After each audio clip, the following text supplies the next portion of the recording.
Boom! And we are live. What is going on, everybody? Welcome back to the latest episode of the AEW Dynamite Review Show. Is always hosted by your boy TK right here on the Bloodline Entertainment Network. And if you're watching, you can see I'm not alone tonight. I got a very, very, very special guest after a very, very special stacked dynamite tonight.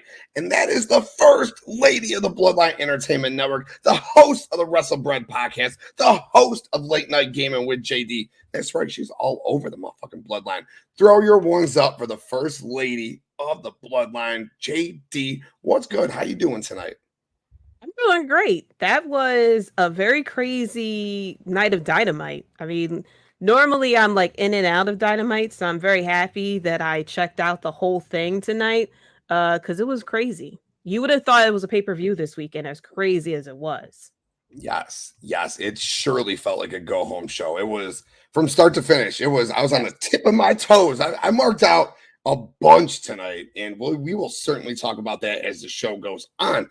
But as always, you're right here on the Bloodline Entertainment Network. What am I going to please ask you to do? Please hit that like button. Please go back to other videos on this network and hit that like button. And please, most importantly, hit that subscribe button. Sports, wrestling, entertainment, everything we do right here. Hit that like, hit that subscribe for us, please. And hey, go ahead and put Bloodline Entertainment Network into your Google search bar. You know what's going to happen?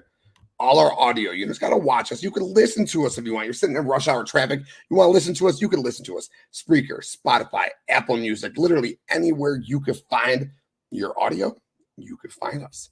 And when you put us into your Google search bar, you know what's going to happen? BloodlineNetwork.com is going to come up. And what's going to happen there? You're home for sports, wrestling, entertainment, all of our videos, all of our audio, literally everything we do in one place. You want to go see all of JD's gaming videos? Go on there. You want to go see WrestleBread? Go on there. Every single AEW Dynamite Review Show, go on there. And that's right. We're here for what? The AEW Dynamite Review Show. And oh, I'm so excited that they're that great show. And the chat is blowing up. And I want to acknowledge the chat before we get into the show. As always, you know what we're going to do. I'm going to pull up my document from tonight. I'm going to do a quick breakdown of the show. And then me and the First Lady are going to play Topic Battle Royale. We're going to go back and forth, talk about what was hot on the show. And damn, the whole fucking show is hot. We're going to talk about Dynamite topics. We're going to talk about AEW Collision because that's coming up Saturday night. And we're going to talk about Forbidden Door, which is what JD said. Show felt like the go-home show for us. I can only imagine what next week's going to feel like. So, let's see what's going on in the chat. Travis Richardson, thank you for being here. Appreciate you. The dude, Will Gray, great interview last night. Debut right here on the Bloodline Entertainment Network. T plus hot takes with special guest NWA superstar Alex Taylor. Go back and check that out. Awesome stuff. Oh, Mr. DeLorean, Mr. Raw Dog and De Niro. What's good? What's good? First Lady always getting her shout outs as she should for sure. What's up, Courtney? Thank you for tuning in. Appreciate you. Broadcast time in the future. What is up, my friend? Nick, the UW pod, our good friend, man. I always throw my one up to my brother. And again, this beautiful, sexy overlay and that sexy video that was brought in by that man, the Universal Wrestling Podcast. Streets, what's up? Host of Roto Slappers Podcast. Thank you for tuning in, my dude.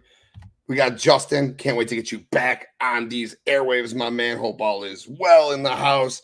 And, oh, man, we got the Tribal Chief. Throw your ones up for that Tribal Chief. The AEW Review Show.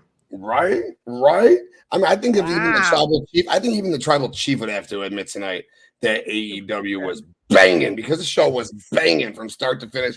What's up, Jordan, from the World Elite Podcast? What's up for Jordan for sure. And you know what? Without further ado, First Lady, let me run this show down, and then let's play some Topic Battle Royale, all right? Yes. Cool. Whew! This show started out hot. We started off with the world title eliminator match between MJF and AdamCole.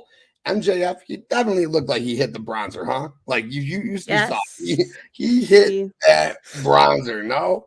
Like Crazy. Definitely put a couple of layers on there. That was the first thing I noticed. But MJF was his total cocky self. So the bronzer totally fit to start the match. He did the Ric Flair strut into the Rick Rude pose. That was beautiful to see. He walked in the crowd. He fucked with the fans. Typical MJF stuff. But what I really liked, MJF controlled the match. He wrestled. He focused on the arm. He really showed that he was a wrestler in this match. At one point in the match turned, he went to tune up the band in the corner. AdamCole cracks him with sweet chin music himself, making his mouth bleed, which is cool.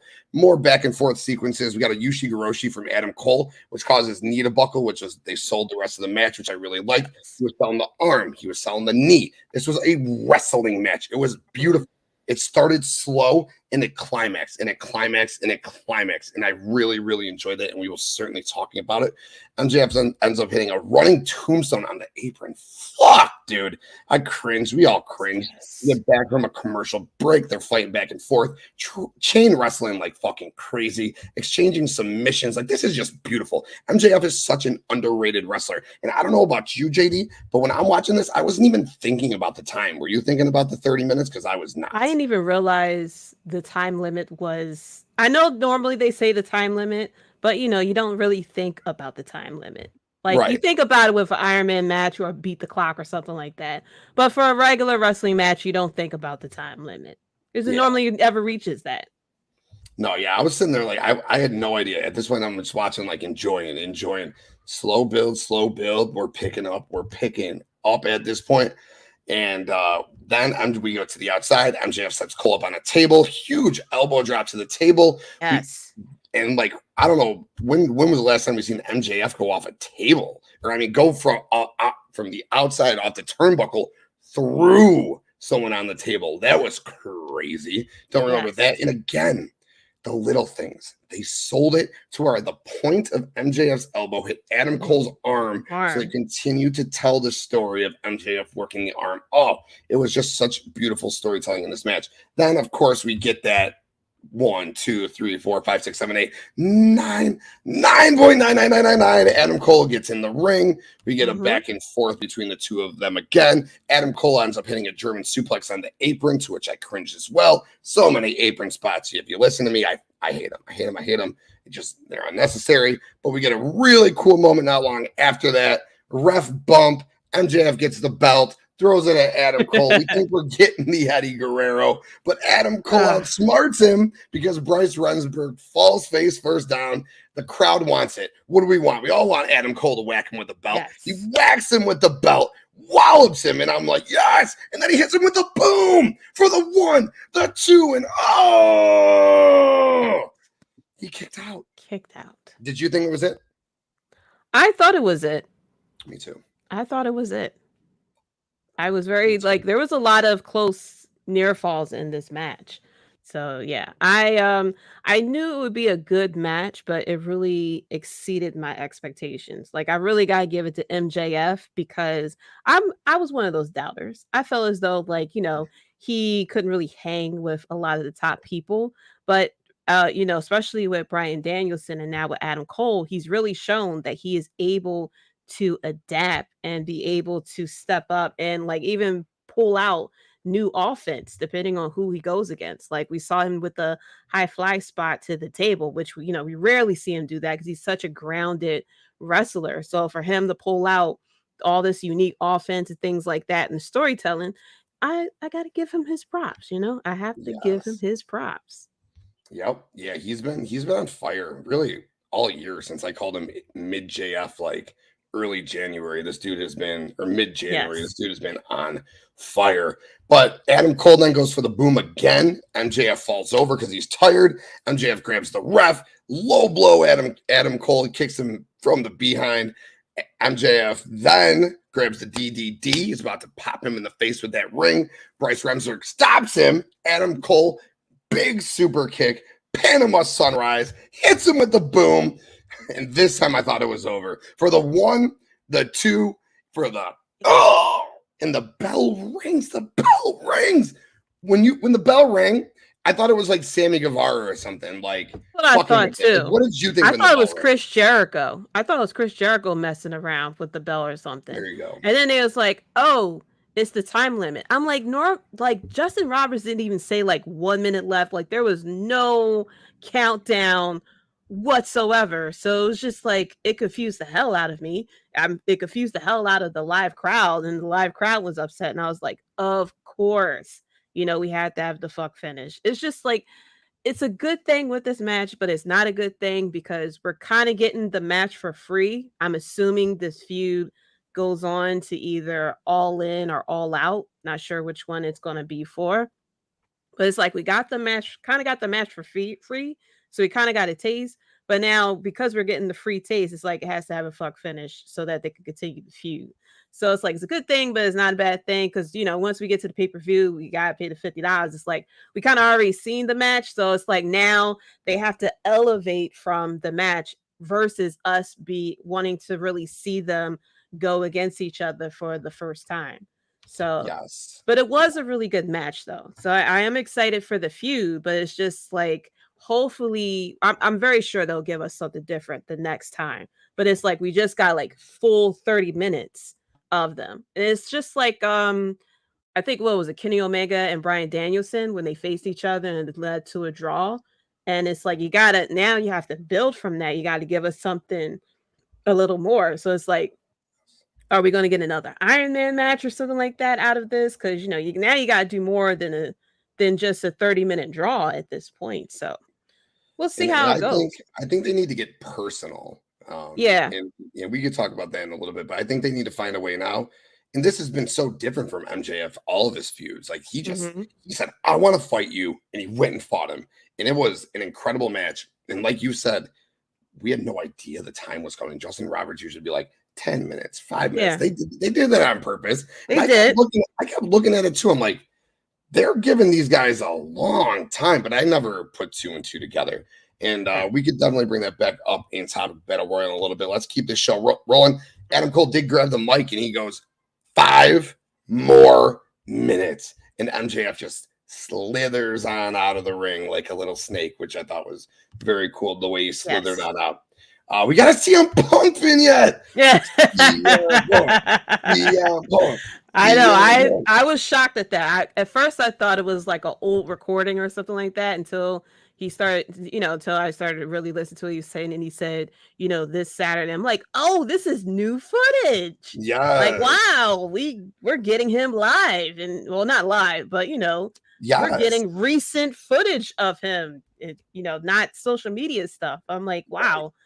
Crazy. I couldn't believe it. Yeah, I was like, wait. He's talking to us. He is fucking talking to us. He's like, and he goes, I don't know what I'm gonna say when I get the mic in my hand, but I have a lot to let off my chest. And I'm like, let's fucking go, baby. Let's fucking go, baby. Can't wait to hear what he's going to say. Yeah, so I was stoked. And then the next segment we got, which is a really good segment, just continuing the show. More storytelling. So if you paid attention during the 4 Pillars World Championship story, you could tell the slow build that they're trying to get the crowd back invested in Sammy Guevara, turn him back babyface. And you can tell the crowd is getting back invested in Sammy Guevara. I've always been a fan of Sammy Guevara. Face, heel, it does not matter. That dude is talented as it gets. And I'm glad to hear you saying yes and agreeing because that kid is talented. Yeah. So with what he's got going on right now, I'm very, very big fan of. The fans did cheer him when he came out. He announced he and Tyra having a baby girl. He says he's still coming for the AEW title down the road. He's going to do it with tying his baby girl by his side. He says he does need to make some changes. So, instantly we think JAS. Right when he says that, instead of Jericho's music hitting, Darby's music hits. Darby comes out. He goes, you need to leave JAS. Jericho's music hits. Jericho comes out, tells Darby to stop laughing at him. He says Sammy never once called him during his run at MJF. He never asked him for advice. If he did, he would be AEW World Champion right now. Sammy flips it on him and he goes, if you would have called me when you wrestled AdamCole, you wouldn't have lost to him twice. And I'm like, oh, shit. Jericho goes, apologize. Sammy goes, I'm not apologizing for shit. And I'm like, but it happened. Hey. And then Darby ends up laughing, get in the middle of it. Jericho ends up saying, you know what, Sammy, let's beat him up 2-on-1.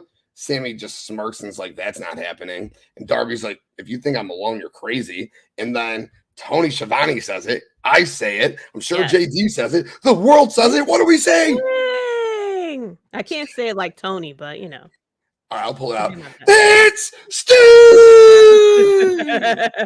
And the Stinger comes on out, and him and Jericho have a little circle with their bats and play Bat War. And, you know, you probably liked it. They played some Jedi Survivor with their lightsabers, and Sting knocked Jericho's lightsaber out of his hand, and Jericho left and told Sammy to come with him. Sammy is like, fuck you, but he left anyways because he's not a part of the next match. And the next match was an 8-man tag.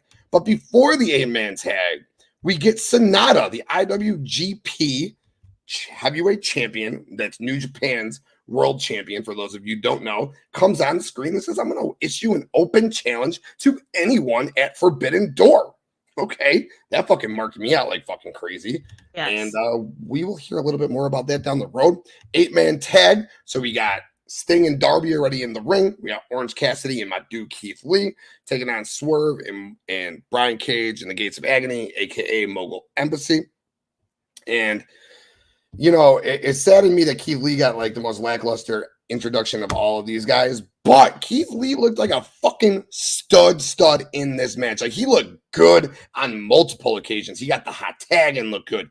Sting looked like he was going to be the one to get all this offense, and then Keith Lee came and made the save for Sting and looked good again. So Keith Lee looked like a fucking powerhouse in this match. Brian Cage looked cool as fuck. He had this like old school warlord looking face paint and pants on. He like was going for the Ultimate Warrior, but he looked more like old school warlord, which looked badass as fuck. I thought we had a banging start to the match. Darby and Orange both went with topes on the outside.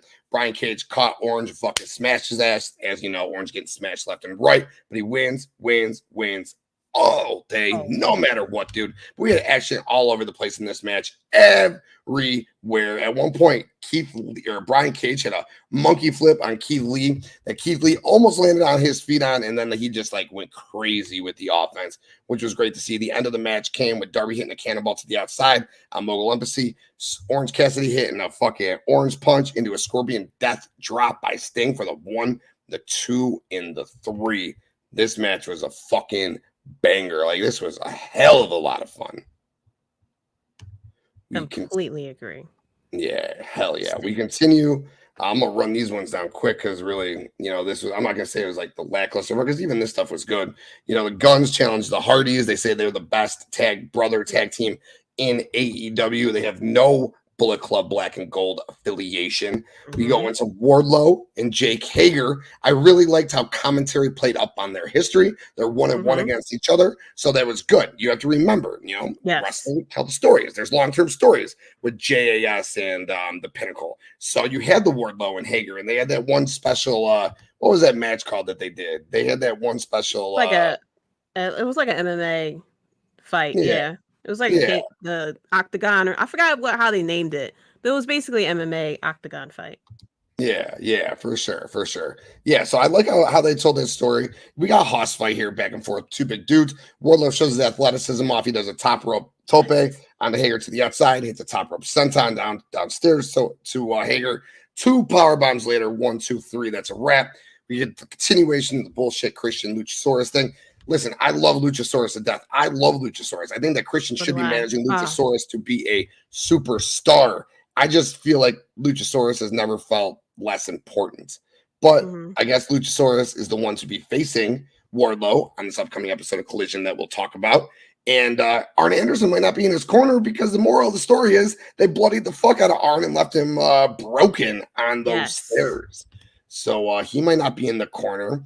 This next segment popped me like crazy. I don't know about you, but Hiroshi Tanahashi,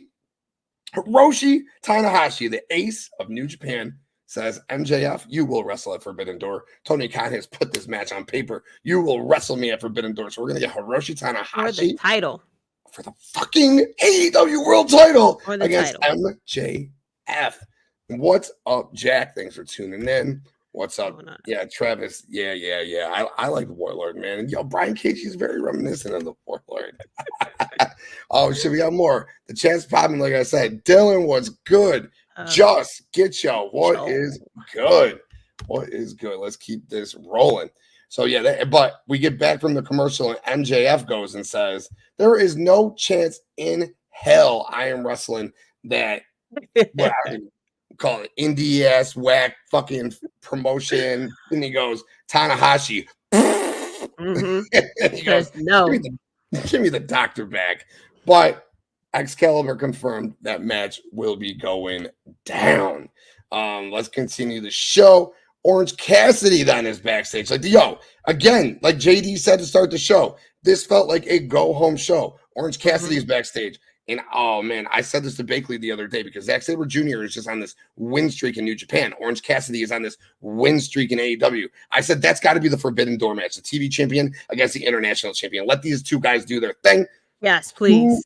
Who comes and shows up? I love him. Oh, my God. I love him. He's so polite, but he's such an asshole at the same time. He is. That was so cool. And then it wasn't just Zack Sabre Jr. showed up. Daniel Garcia shows up. He wants the international championship. He wants Shibata's pure championship of Ring of Honor. So next week on Dynamite, we get a tag team match. It's going to be Orange Cassidy and Shibata against Daniel Garcia and Zack Sabre Jr. And I still, it wasn't confirmed whether it's going to be ZSJ versus Orange at Forbidden Door, but you got to think that it has to happen. We're pushing that way. We are pushing that way for sure. Let's move on. We got the women's match, AEW Women's Championship match. I called it last week on the Dynamite Review Show. I said it was going to be Skye Blue. ToniStorm has said she wants to fight at Forbidden Door, New Japan's version of Skye Blue or Stardom's version of Skye Blue. Someone in a dojo, some rookie who's not ready. But what I was really curious with this match about, last week we saw Chris Statlander fight Anna Jay. Anna Jay a couple of years ago was raw. She's young. She looked fantastic last week in that match with Stat. I was hoping to see the same out of Skye Blue. Let's see where she's built. My God, her and Toni, they put on a really nice match. More importantly, it was really good to see how fluid Skye looked in that ring. Her mom was in the crowd. It was really cool. The match started. Skye started really, really hot. Toni goes out in the crowd, sprays spray paint into her mom's face. Skye hits a tope through the middle rope, takes out both Toni and Ruby. Commercial break, back from the commercial. Skye is the advantage. Toni goes for the spray paint again. I know that's all these people in the Outcast do is go for this fucking spray paint. Goes for the spray paint again. Skye has her own fucking spray paint. Gets Toni with it. Big super kick to Ruby, taking her down off the ropes. Toni then hits Skye with the Storm Zero for a 1. The 2, I thought it was over. Skye kicked out, though. I was like, damn, okay. Girl's going to get some more offense in. Let's go. But it wasn't the case. Toni locks in a quick clover leaf, and it was deep, and that was it. We get a 2-on-1 beatdown after the match. Willow this time makes the save. I thought it was going to be DMD. It was Willow. They're starting to confuse me with what they're doing with this story. We'll talk about that momentarily. But Willow makes the save. I love Willow. I'm glad it's Willow who made the save, but just a little confusion as far as what they're doing. We'll talk about that. Nonetheless, very good match, and I'm very happy that Skye Blue is getting the rub she's getting from Toni, and that she looks so good. I love watching these women in AEW continue to get better. Anna Jay last week, Skye Blue this week. Then we got, this was really cool. Jungle Boy and Hook are backstage with Renee. Jungle Boy says he looks at Hook. He gets jealous. Hook's got a belt. Jungle Boy promised that he would get some gold. He answered Sanada's open challenge, and we're going to get Jungle Boy Jack Perry against Sanada at Forbidden Door for the IWGP Heavyweight Championship. And he goes, hey, Hook, you're my best friend. Can you please be in my corner? We all know where this is going. We'll talk about that when we get there for sure. That's an exciting ass match. We get back and forth vignettes with FTR Bullet Club Gold. Bullet Club Gold talks about, of course, they're in the main event of AEW Collision. Do you know who they are? Put over their partner SamoaJoe. FTR puts over their best friend CMPunk, and they cannot wait for this match on Collision. And well, neither can I. And let's just get into the main event. We got the BCC against the Hung Bucks. Action all over the place. The Bucks are flying all over as they do. Hung Bucks are off to a hot start. Bryan goes, this is not going to last very long. And it doesn't. Moxley and Crew get the upper hand. Moxley looks sharp tonight. The BCC hadn't lost a match in over a year that Moxley was involved in as far as a tag match or a trios match. Kind of a crazy stat.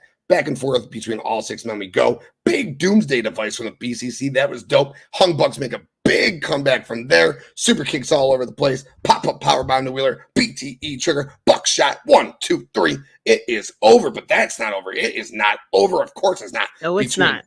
All of them. No, it ain't, JD. No, it ain't. Because then what's going to happen, JD? Who comes out? Eddie fucking Kingston. What the fuck? Eddie Kingston comes out, and we know he's got beef with Claudio, and ROH are feuding over the ROH World Championship. But we also have to remember that Eddie Kingston and Jon Moxley are best friends. So Eddie comes out and attacks the shit out of Claudio. Moxley then is like, what the fuck's going on? Then Takeshita comes out, lays out Eddie. The Bucks take out Moxley. Eddie, before Takeshita came out, the Bucks took out Moxley. Eddie goes to the Bucks like, what the fuck are you doing? Moxley gets in Eddie's face. Takeshita comes out, takes out Eddie. Then Kenny Omega's music hits, to which I started marking out and going fucking crazy because I'm like, okay, let's go. I mean, I'm a BCC or all day, fuck the elite, but like, I'm still going crazy because this is hot. Like, this is hot. Let's go. And then we get Kenny and Taki, and the elite are about to take him out, and then fucking Will Ospreay. Yes. Will Ospreay Yes. shows up. Yes. On a random Dynamite. Not even to go home. 10 days to go before, or 9 days to go before Forbidden Door, Will Ospreay shows up and attacks Kenny Omega to end Dynamite. Woo! JD, I am exhilarated right now. Thank you for running that showdown with me. Usually I do it myself. This was more fun. I'm glad that we got to play off each other on it. That was really cool. And now, my friend, what I want to ask you, it's topic battle royal time. So we can talk about whatever you want. We can talk about AdamCole and MJF, the 8-man tag, the BCC and the Hung Bucks, and all that crazy drama that went around it. ToniStorm, Skye Blue, and this whole women's situation, what we got going on with the Outcasts and the Originals now. Forbidden Door, Collision, CMPunk. I don't care. Whatever you want to talk about first, bring it up and let's flow.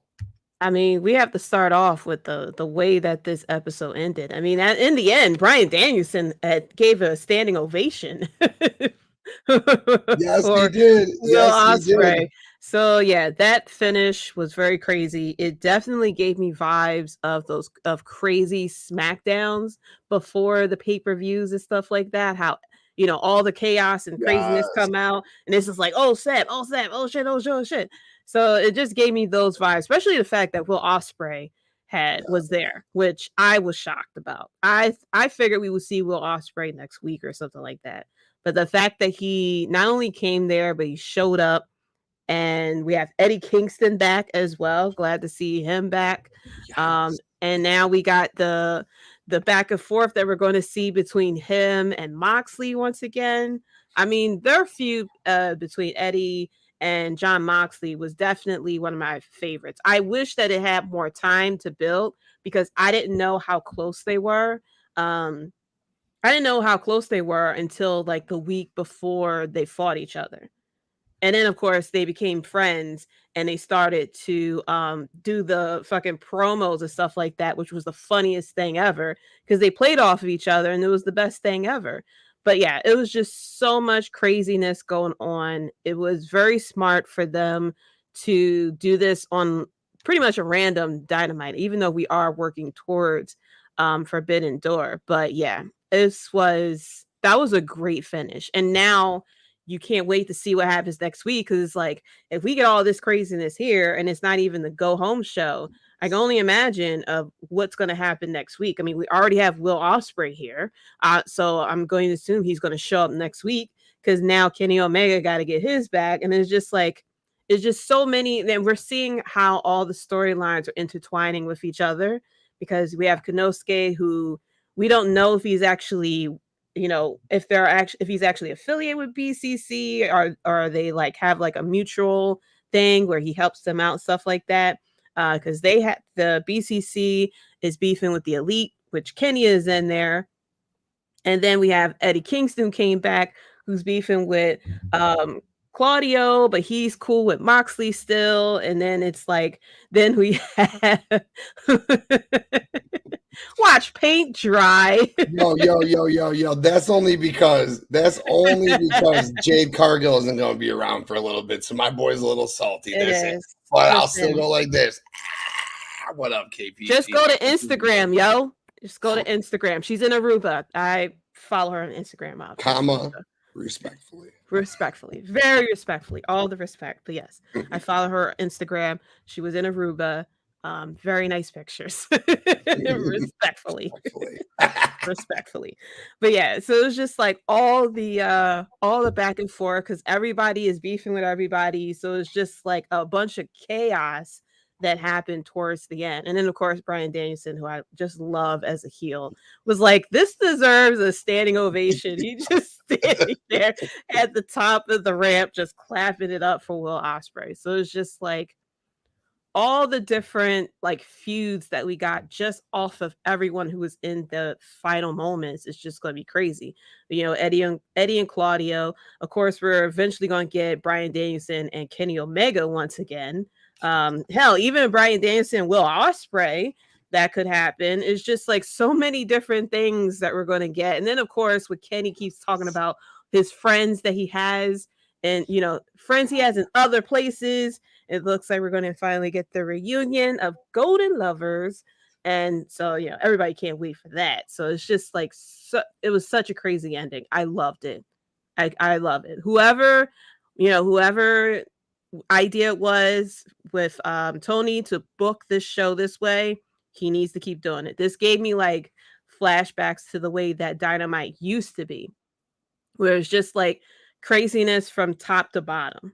I mean, there was some like low points, you know, from time to time, but still, overall, it was a very good show. And it wasn't like a go home show or anything like that. It was just random Dynamite. We're just going to just book the hell out of it. And it was all storyline based too. So, you know, wasn't like crazy dream matches that, you know, we would get from time to time. This all revolved around stories. So, you know, I applaud. I was giving BryanDanielson applause for this Dynamite. This was that finish was very good. I'm with you all around. First of all, very reminiscent, you said earlier, of 2001.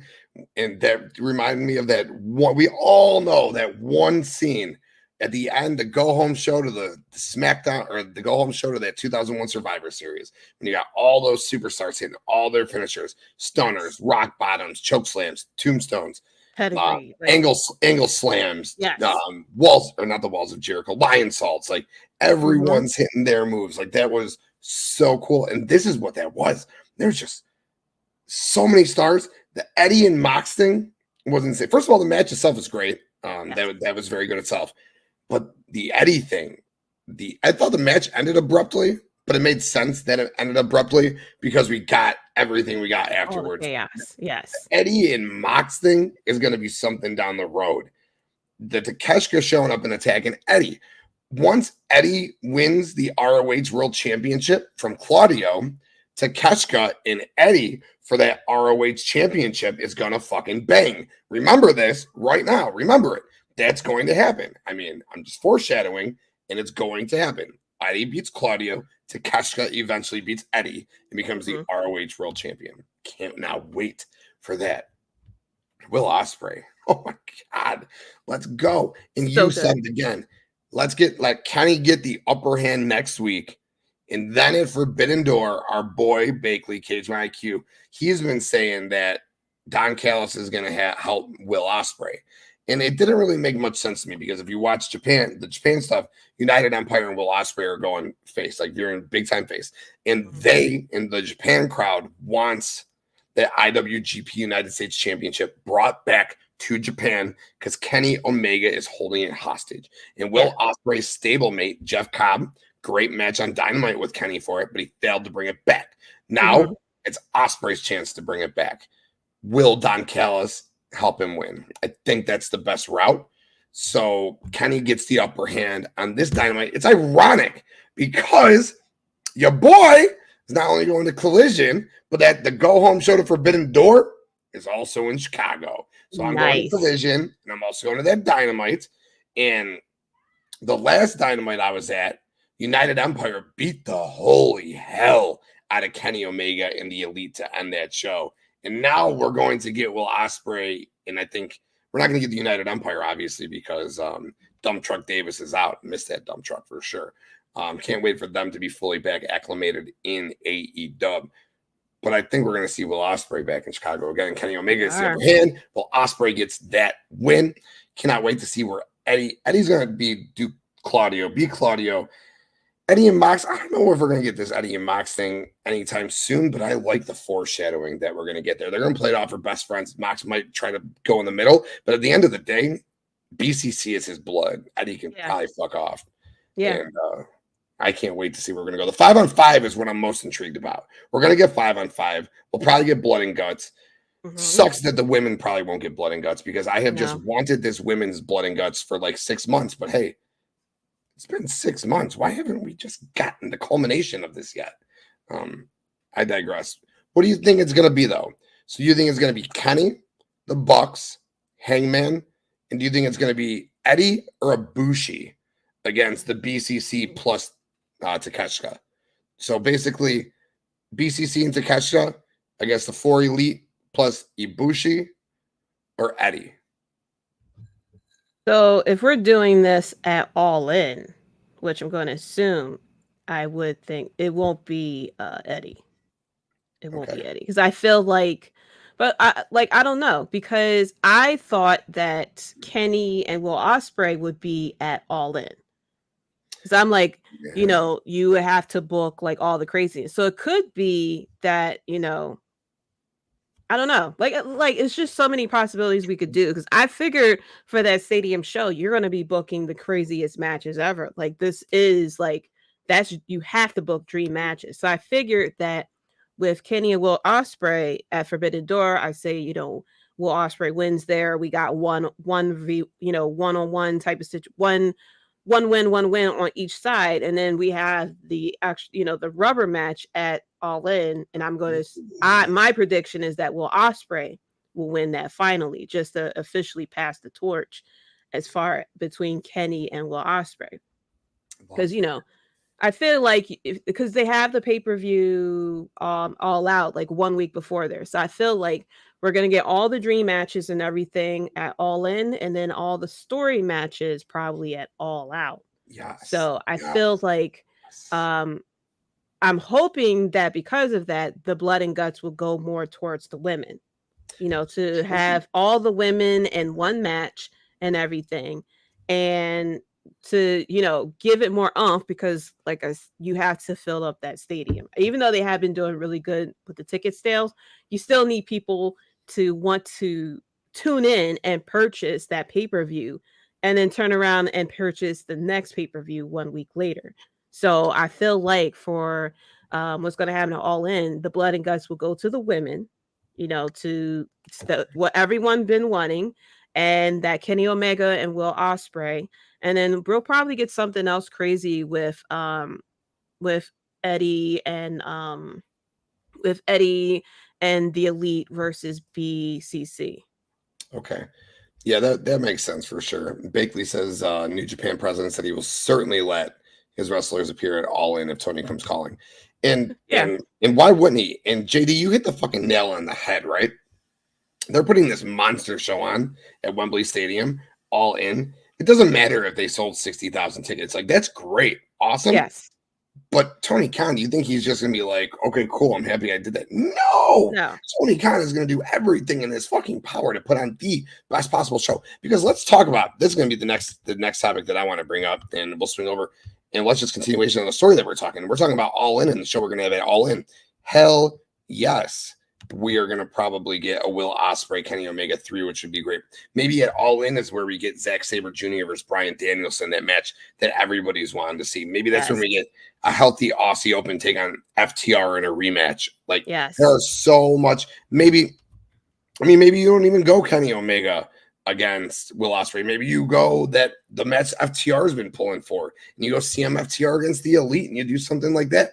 Like, All In as a maybe Goldberg comes back. Like Jericho and Sting. Like, you know what I'm saying? That's the show that, like you said, you don't have to worry about your stories. Just go book and have fun. And you know what else is fun? Forbidden Door. Now, the show last year on paper was booked like shit leading up to it, and on paper wasn't great. No, it Holy was not. fuck, did the show deliver? Like, I was there in person. Dirt Sheet Dan was there. My boy Nick from the Universal Pod was there. Bloodline. Brett was there from Brainbuster Boys. Like, we had a fucking absolute High Five Tom. We had an absolute blast all getting together for it. But the show itself delivered. This show, JD, let me ask you. We got Okada Danielson. We got Omega Ospreay. MJF Tanahashi. Sanada and Jungle Boy. Orange Cassidy and Zack Sabre Jr. and likely FTR versus Bishamon. Holy fucking shit. And likely CM Punk versus Kenta. Let's just not pretend. Let's put it out there. Let's just put it out there. Let's just stay right. And we ain't even mentioned Moxley. We didn't mention Claudio. No. Like, we got options still. So, what's your excitement level for Forbidden Door, and what match are you most excited for? I am very excited for Forbidden Door because now we have healthy people. We have, don't feel like anything's holding back or anything. And first of all, I popped so hard when I saw BryanDanielson's vignette of challenging Okada, and I was like, this is going to be fucking great because, BryanDanielson finally gets to like really wrestle, and he gets to wrestle all these dream matches that he's been wanting. And I'm excited for that. I'm excited for Jungle Boy and Sanada does seem a little bit out of place. I didn't expect Jungle Boy to accept the challenge. So when he accepted the challenge, I was like, what? Like, this is for the IWGP World Heavyweight title. I thought it would be someone else that would challenge him for it. Who did you think it was going to be? Hangman? I thought it was going to be Hangman. Yeah, Hangman would have been good. Like, I figure it would be somebody else that would challenge him versus Jungle Boy. Not to put down Jungle Boy, but I figured it would have been a bigger name. But I guess we do have to give faith to the four pillars for them to be able to carry big matches on their own. So I'll give the match a chance and everything. As far as with Jungle Boy and everything. But yeah, so far, most of the matches that has been announced, I'm excited for. Like even MJF, I'm actually kind of, from what we've been seeing, it seems like MJF may even tailor, do something crazy or inventive for his match as well. But yeah, Orange Cassidy and Zack Sabre Jr. is going to be fired. Like, I love Orange Cassidy. Like, I remember when he was Fire Ant, didn't know it was actually him, but I remember Fire Ant when he was over in Jakara, and I cannot wait for the match between those two. That is going to be fire. But yeah, I'm very excited for Forbidden Door. On paper, this is a very exciting pay-per-view. Like, I can't wait for it. JD, what do you think should main the main event? You think it should be the Okada match, or do you think it should be the Omega match? Or the MJF match? Or the Sanada match? Like any one of the matches could main event. I think the biggest, but I think, see, like, you want it to be a title match. It's like it's just very similar to like WrestleMania. Like, you would want it to be the title. Like, is it going to be the title match or like the biggest storyline, which is Omega will Ospreay? Right.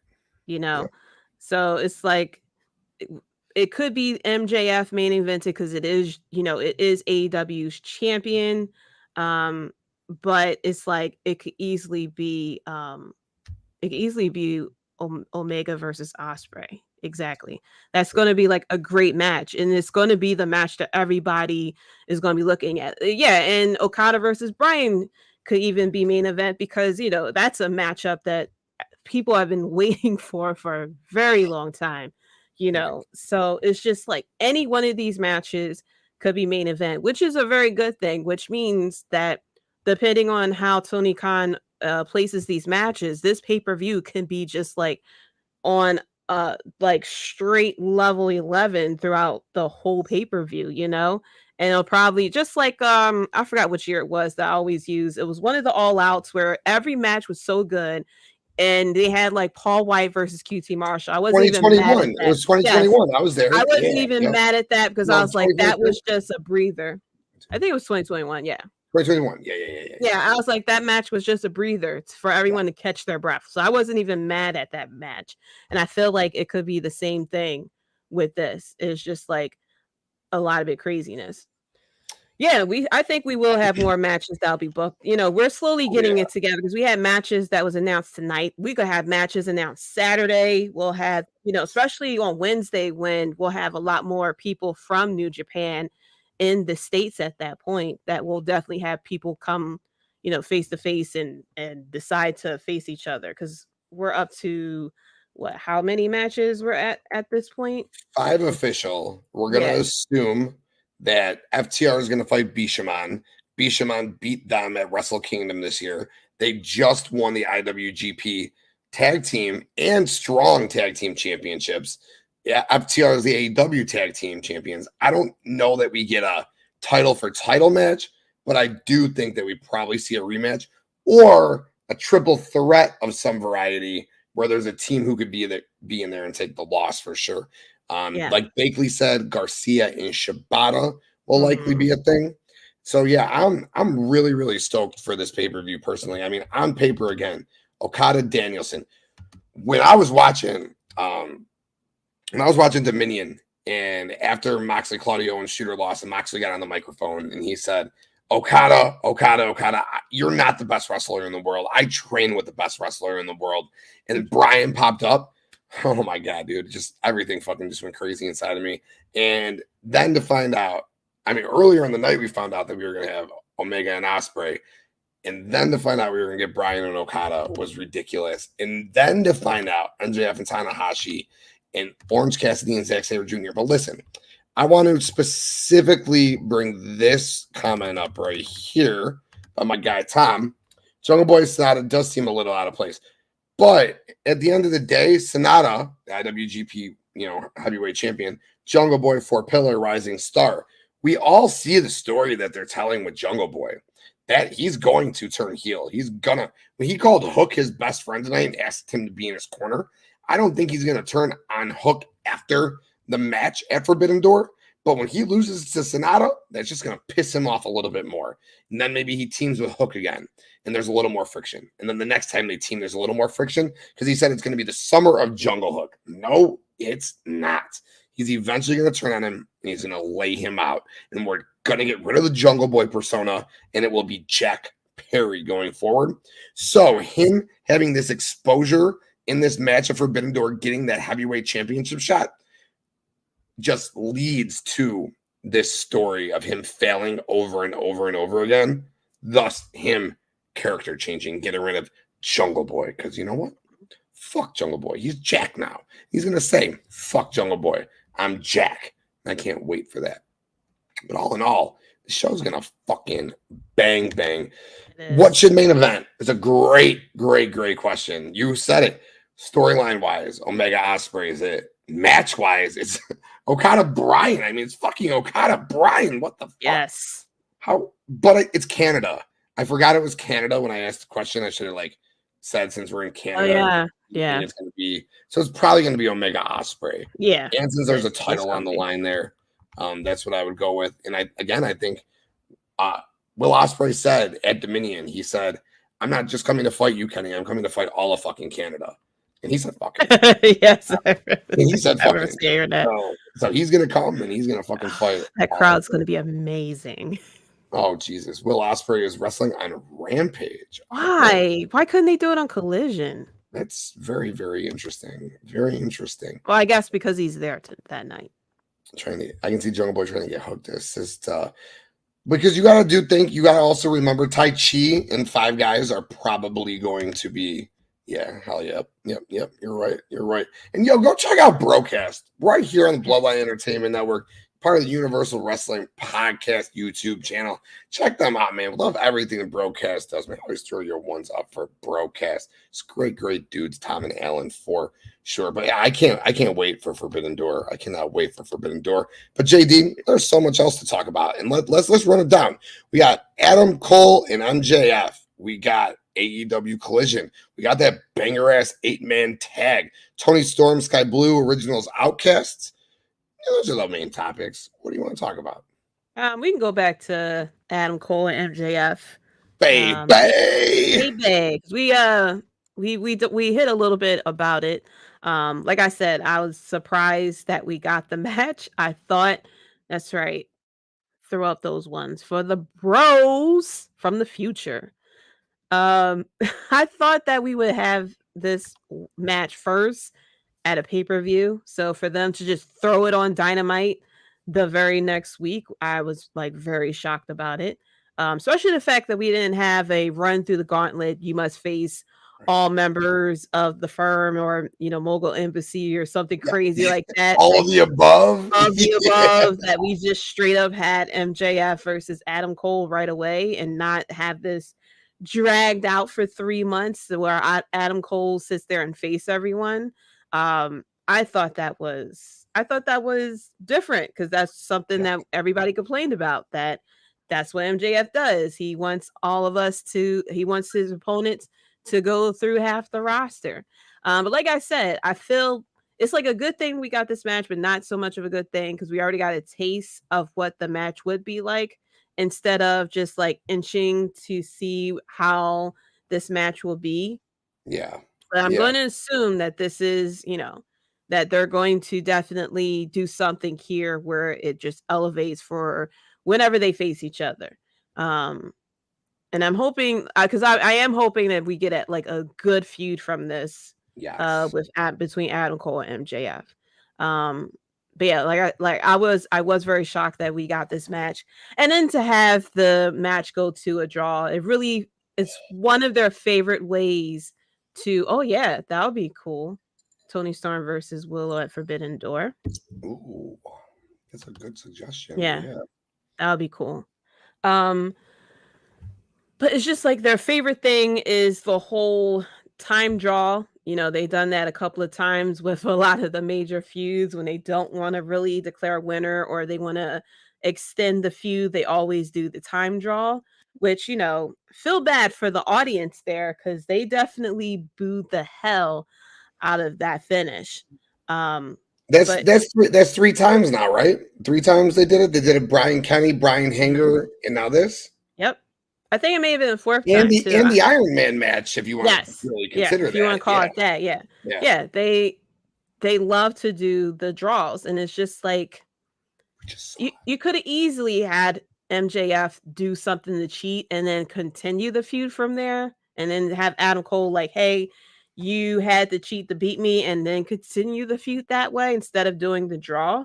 Because as you know, wins and losses no longer count with AEW. So you could have had MJF win by cheating somehow and then have AdamCole cut the promo all about that once again. So, but I'm going to be patient with this and see where this goes from here as far as why we had the match and then we had the draw and stuff like that, and see how this feud ends off, especially once we get the actual match at a pay-per-view.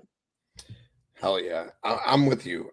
I'm so grateful that we didn't start out with the labors of Jericho, the labors of MJF, going through this, going through gauntlets. I am so happy. This was so different. MJF last week picking up the mic and said, I'll fight you any place, anywhere. What? And it wasn't like we had to wait. We didn't wait. We just got it. When I heard through it, when his music hit, I was like, I looked at my wife and I said, well, I'll be fucking damned. Let's fucking go, dude. And that's just how they started the show, and it just hit.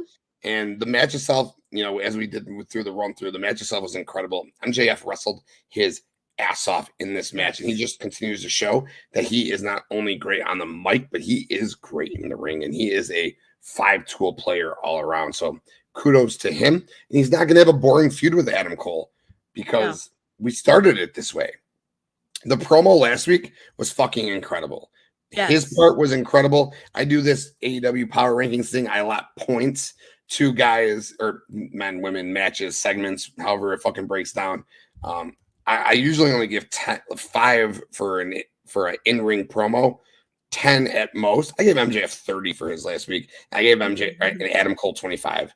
Like, that was so significant to everything that they're going to do going forward. That is so significant to the story that they're going to tell from now to, because I believe it's going to go from now until All Out and in Chicago, where I'll be. I mean, I assume, I hope it's in Chicago, but I assume in front of us, where he made his debut at that 2021 show, which was crazy, him and Bryan.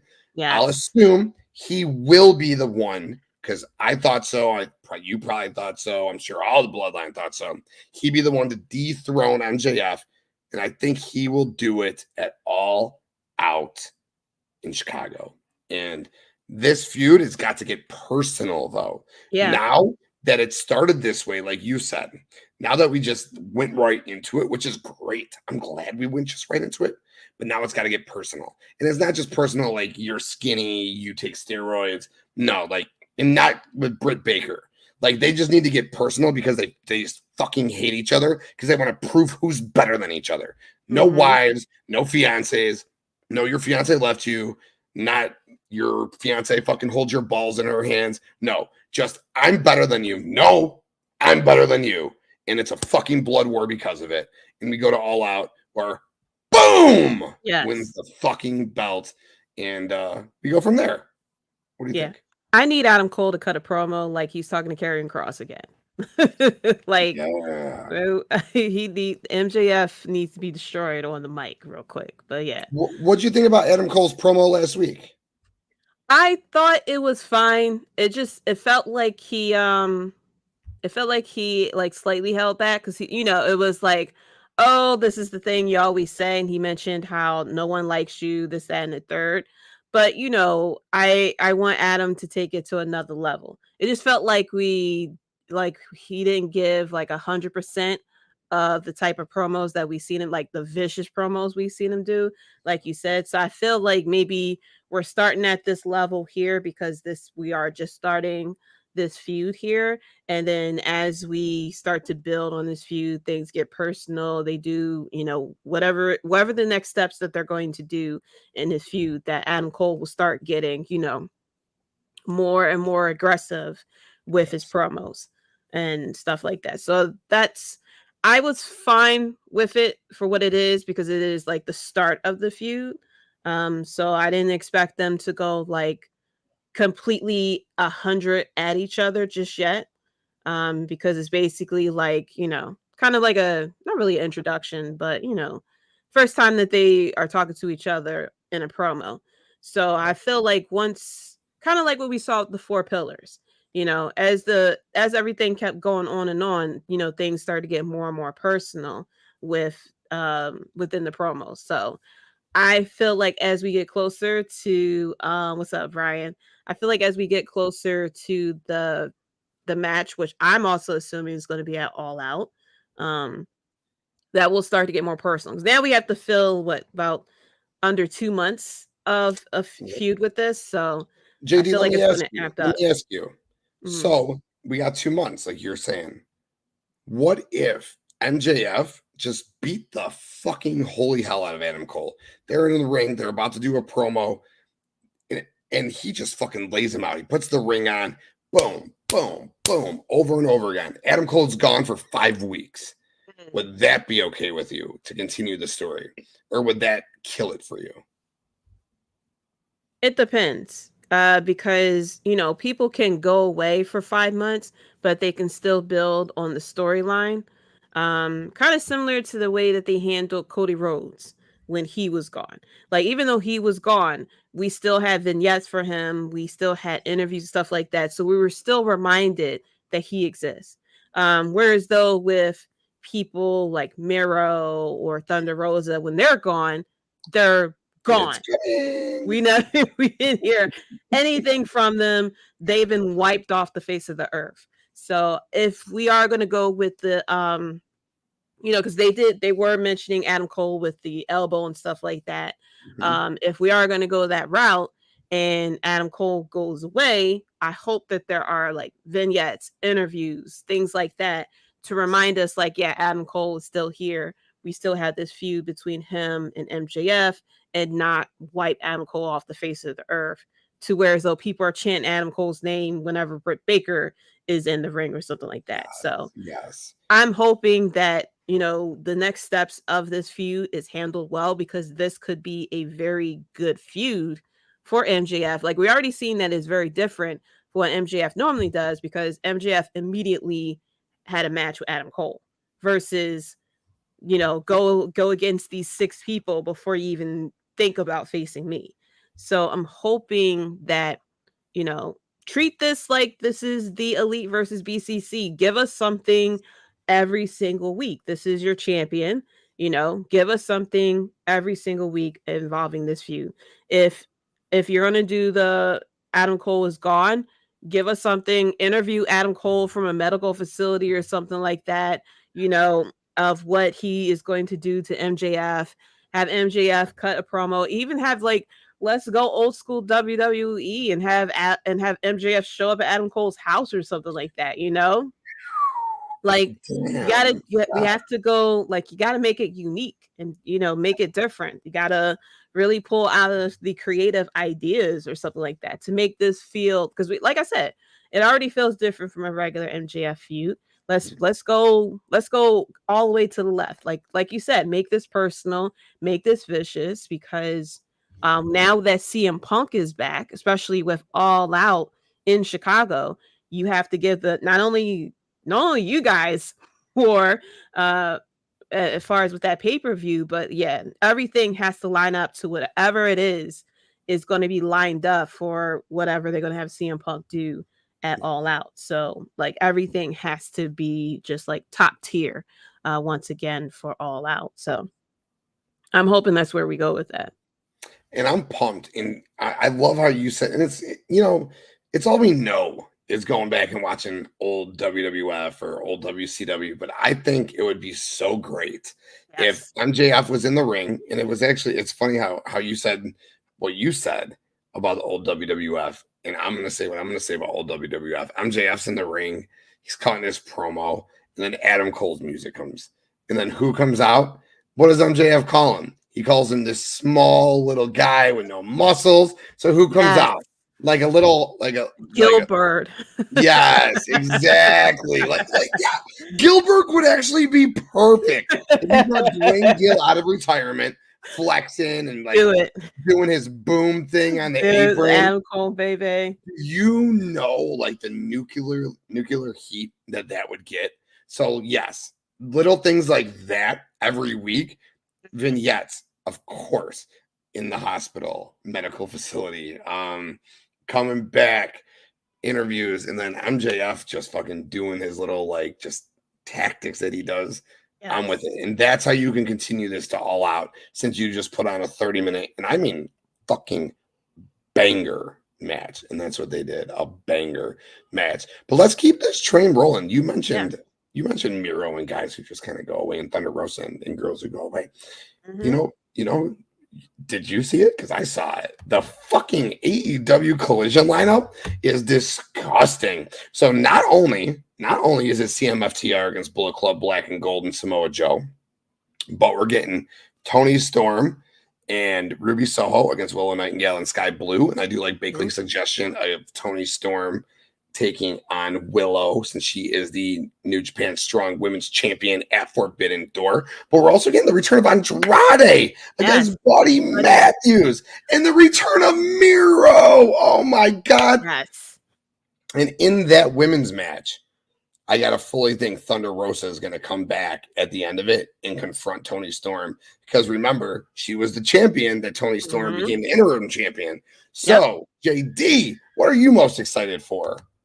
I am very excited for to see Andrade once again, especially the fight between him and Buddy Matthews. That's going to be awesome. Okay, that is going to be completely good. I can't wait to see that. I can't wait for the fact that we finally get Miro back in action. It seems like the way that they worded it, he's going to go against a jobber or something like that to kind of get reacclimated in the ring or something, which I'm completely fine with. And then of course we're going to have the Samoa Joe along with JayWhite and Juice Robinson, with FTR and CMPunk and everything like that as the main event. I just can't wait to see how the show is going to feel. Like, how different it's going to feel from Dynamite, how it's going to be presented. Is this going to be presented, as big of a production as Dynamite? Or is this going to feel like a B show or something like that? But yeah, first of all, I know Chicago is going to go crazy because that's what Chicago does. As wrestling fan of Philly, slightly jealous that AEW doesn't come to us that often. But which is wild. I'm surprised they don't. Yeah, I know. Really weird. It is very weird. I'm like, hey, you guys always go to New York. You guys always go to Chicago. Stop in the middle. Hello. I mean, we only had two Dynamites so far. And it's like, hello, you can have a pay-per-view with us too. We will definitely show up. Hello. Philly, duh. Yeah, exactly. I mean, all you got to do is just bring out anyone ECW related and we'll all go fucking crazy. But yeah, I can't wait to see what happens. And of course, since we have Forbidden Door around the corner, we'll probably see more people show up to create more matches and things like that. But I'm just excited for overall how this show is going to feel. With it, the return of, weekend wrestling once again. Can't wait to see how that's going to go as well. But yeah, I can't wait for everything. Yes. When they mentioned all of these names, CM Punk and Thunder Rosa and Miro and Andrade, I was like, okay, we'll see. But we get the first card of, as we said, CM Punk's there, Miro's there, and Andrade is there. And Thunder Rosa is going to show up and confront Toni Storm. And we're finally going to get her. I guess, well, first of all, what's up, Drew? Thank you so much for tuning in, man. Happy Father's Day to you too, man. Appreciate that. I guess, damn, now that I'm talking about this out loud, my issue is this.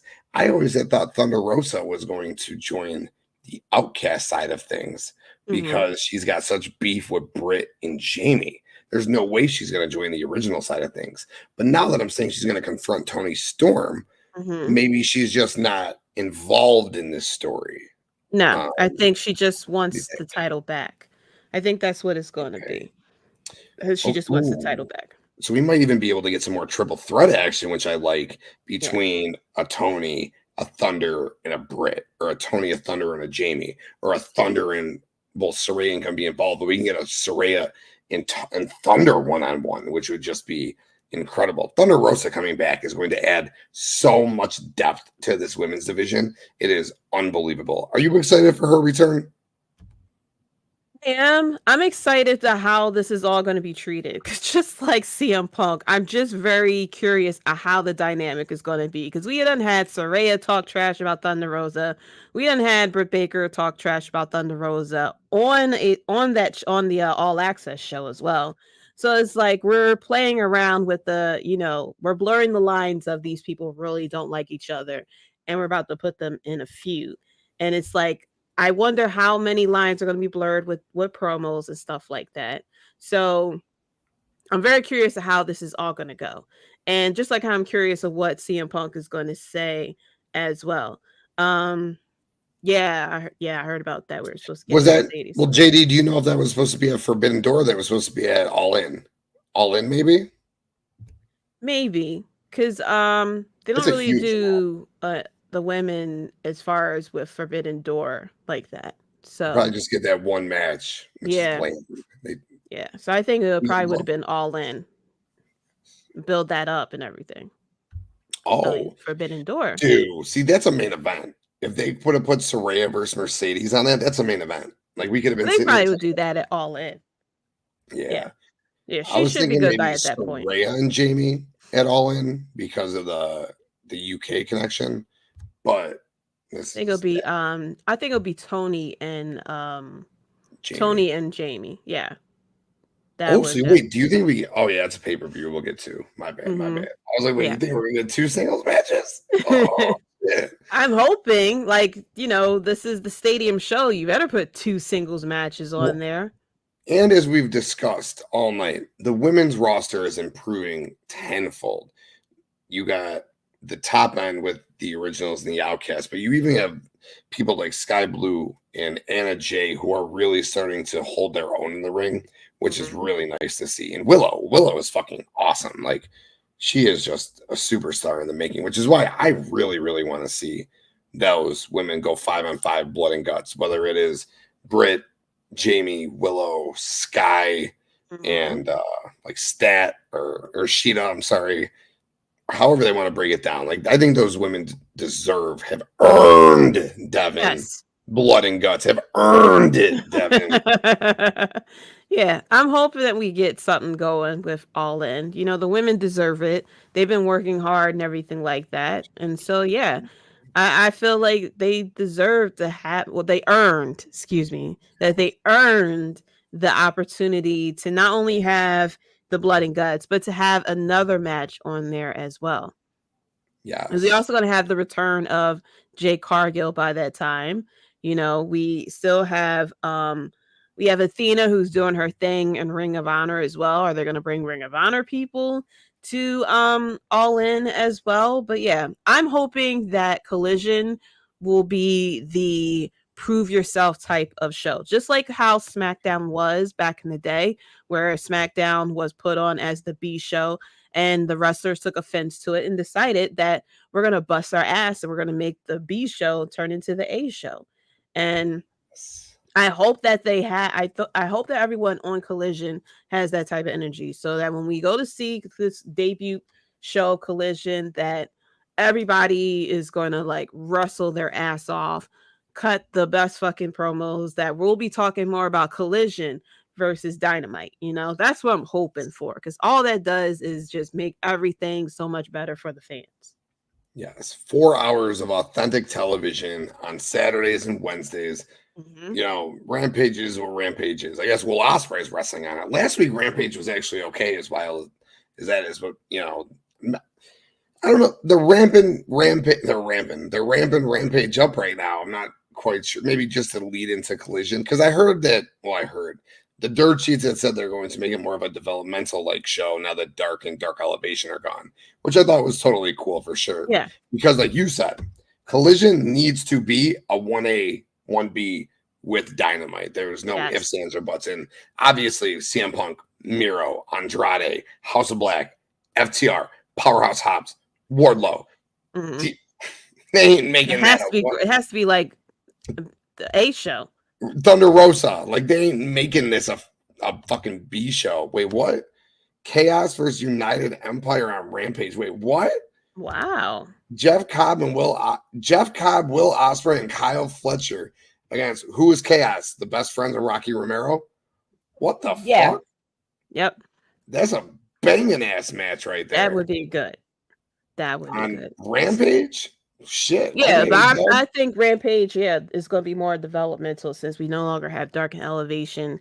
That, it won't be people like Jade Cargill stuck on Rampage, stuff like that. Especially the fact that they move the time slots around all the time with Rampage, which, is a shame for people who are on that show, because some people, like, I keep forgetting, especially when they put it on 5:30 on Friday or 7 o'clock and stuff like that. Right. I keep forgetting, the time slot that is on there. And sometimes I'll like catch Rampage on YouTube or something like that, or just read up on the spoilers on social media or something like that. But yeah, I'm hoping that even like put more Ring of Honor people on there as well, you know, and just put the concentration on Collision and Dynamite. They have to. I cannot tell you how many times I marked out during the show tonight. The AdamCole and MJF show match had me marking out. Every single time they announced a match for Forbidden Door, I was marking out. The CMPunk vignette, I marked out like crazy. The 8-man tag, I was like, the moves, like everything. The Sammy Guevara leaving JAS and fighting Jericho at All Out, which is probably going to happen. Marking out, because I love babyface Sammy Guevara. So the fact that we're getting him, we're going to get a flip. We're going to get Sammy face Jack heel. We're gonna get a huge flip. I mean, that's Yes. dope. I'm ready Total for it. character change, right? I'm ready for it. And seeing Sting, of course, just showing us all like, come on, sir, like calm down, please. Yeah. What Ooh, the fuck? I'm watching Rampage. that's gonna this be week good. for sure. I'm DVR. That's gonna I'm be gonna a put good that on the match. DVR. Right? Wait. So we got United Empire and Bandito versus Taki. Oh, fucking A, man. Rampage. It all They're recorded. working it. Oh, it's because of this 4-year anniversary show that they were doing tonight, I think. Because they're recording Rampage at the same time. So it's got to be because this show was slam tonight. Yeah. Yes, Sting is the fucking man. Sting is great. JD, do you think and do you want to see a Sting? I didn't know that this was the first time they ever been in the ring together. Me neither.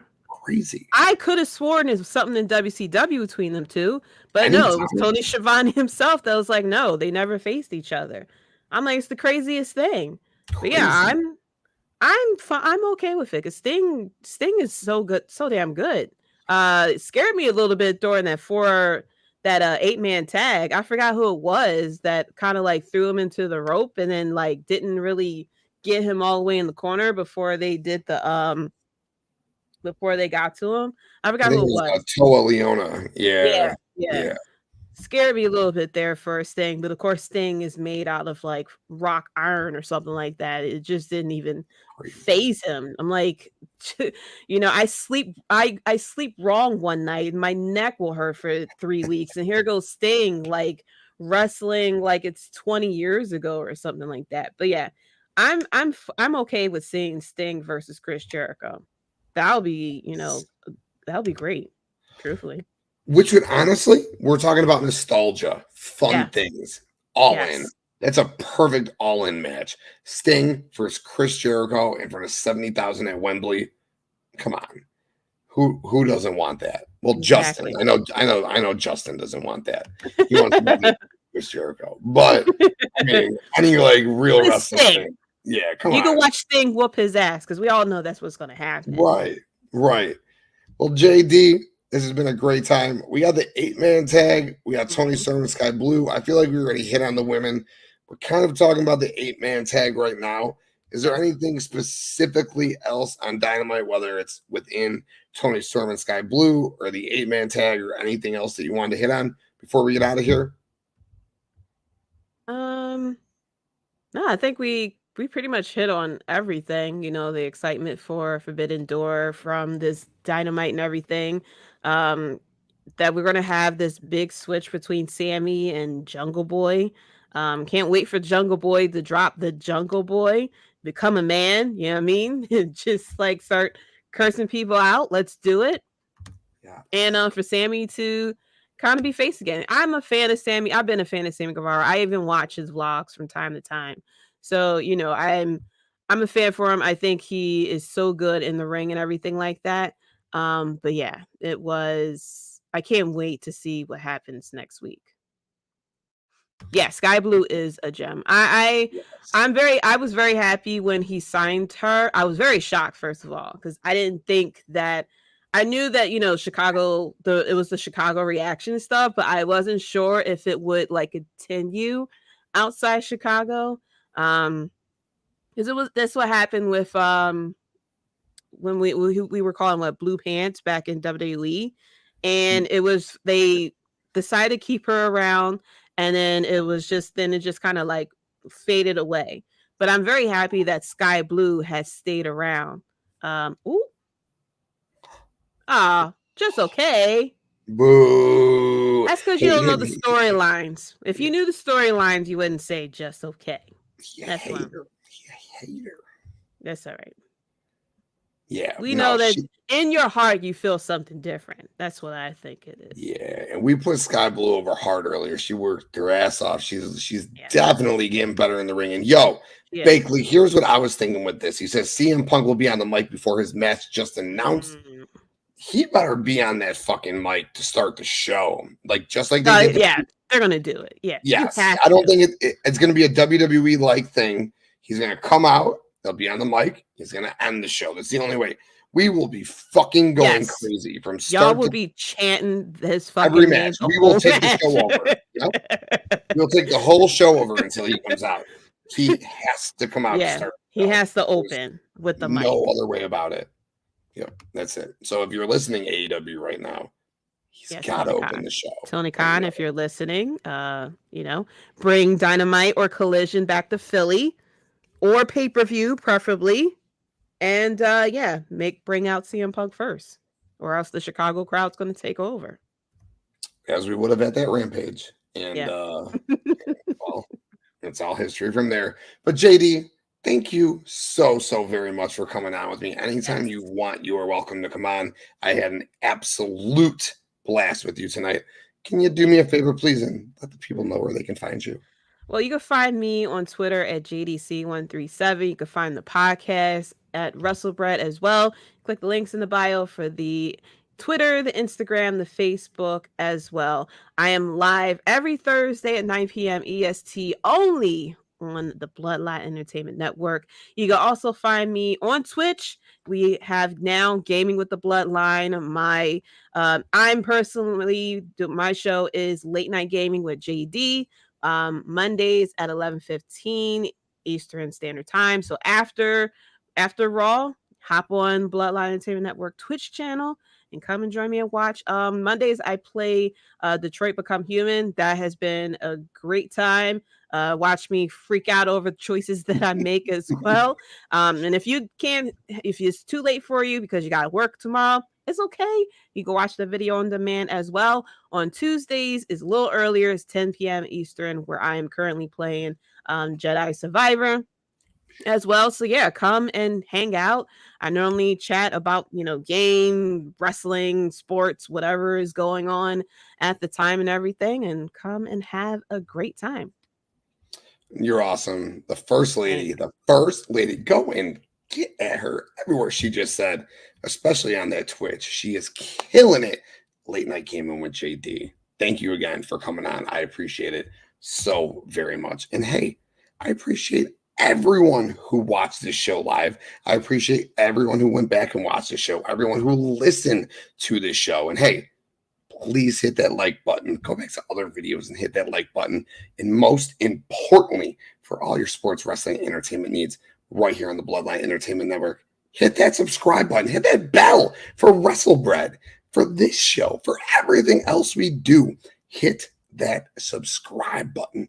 And then put the Bloodline Entertainment Network into your Google search bar. And what's going to happen is you're going to find us on audio. So you can listen to us. You can kind of watch us. You can listen to us. Spreaker, Spotify, Apple Music, all major audio platforms you can hear us on. And when you do that, what's going to happen? The website comes up. That's right. BloodlineNetwork.com, your home for sports, wrestling, entertainment, all our videos, all our audio, literally everything we do in one place, BloodlineNetwork.com. And for the first lady of the Bloodline Entertainment Network, for your boy TK, I'm going to go ahead and throw my ones up. It's the AEW Dynamite Review Show. Get on over to Twitch in a little bit because the Tribal Chief will be doing Late Night Gaming with the Bloodline with the Tribal Chief. So swing on over and watch the Tribal Chief do his thing on Destiny 2. And for the first lady, again, your boy TK, we